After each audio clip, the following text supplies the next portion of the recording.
تو نے مجھ سے وعدہ کیا تھا کہ میرے گھر والوں کو نجات عطا فرمائے گا، اور تو تمام حاکموں میں سے بہتر حاکم ہے، لہٰذا یہ ناممکن ہے کہ تیرا وعدہ پورا نہ ہو۔ اللہ نے فرمایا، اے نوح، وہ تیرے اہل سے نہیں تھا کیونکہ وہ کافر تھا، کفر نسب کو ختم کر دیتا ہے۔ اللہ نے نوح علیہ السلام سے فرمایا کہ آپ ہرگز وہ چیز نہ مانگیں جس کا آپ کو علم نہیں۔ نوح علیہ السلام یہ بات سمجھ گئے اور فوراً اللہ سے توبہ کی۔ فرمایا، اے میرے پروردگار، میں تیری ہی پناہ چاہتا ہوں اس بات سے کہ تجھ سے وہ مانگوں جس کا مجھے علم نہیں۔ اگر تو مجھے نہ بخشے گا اور مجھ پر رحم نہ کرے گا تو میں خرابی والوں میں ہو جاؤں گا۔ کشتی نوح علیہ السلام اور ان کے ساتھیوں اور سارے جانوروں کی نسل کو لیے پانی کی تیز لہروں پر بلندی سے چل رہی تھی، مگر زمین پر موجود ہر چیز، انسان، جانور، پرندے غرق ہو چکے تھے۔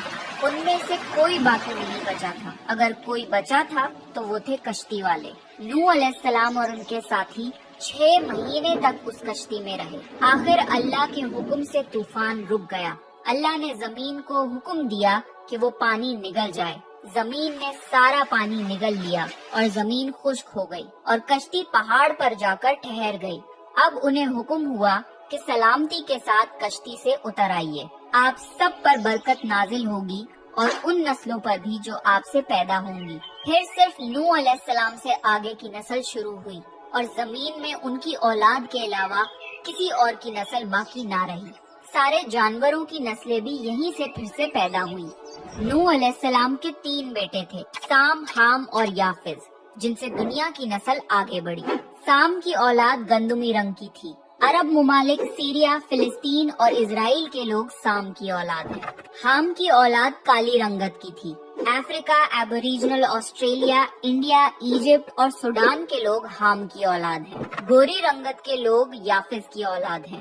چائنا، جاپان، کوریا اور یورپ کے لوگ یافز کی نسل ہیں۔ نوح علیہ السلام کا چوتھا بیٹا جو ایمان نہ لانے کی وجہ سے برباد کر دیا گیا تھا، اس کا نام کنان تھا، اور اس سے کوئی نسل آگے نہیں بڑھی۔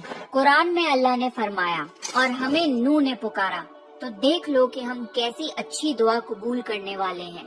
ہم نے اسے اور اس کے فرما برداروں کو اس زبردست مصیبت سے بچا لیا اور اس کی اولاد ہم نے باقی رہنے والی بنا دی۔ طوفان کے بعد نوح علیہ السلام 350 سال زندہ رہے، پھر نوح علیہ السلام فوت ہو گئے۔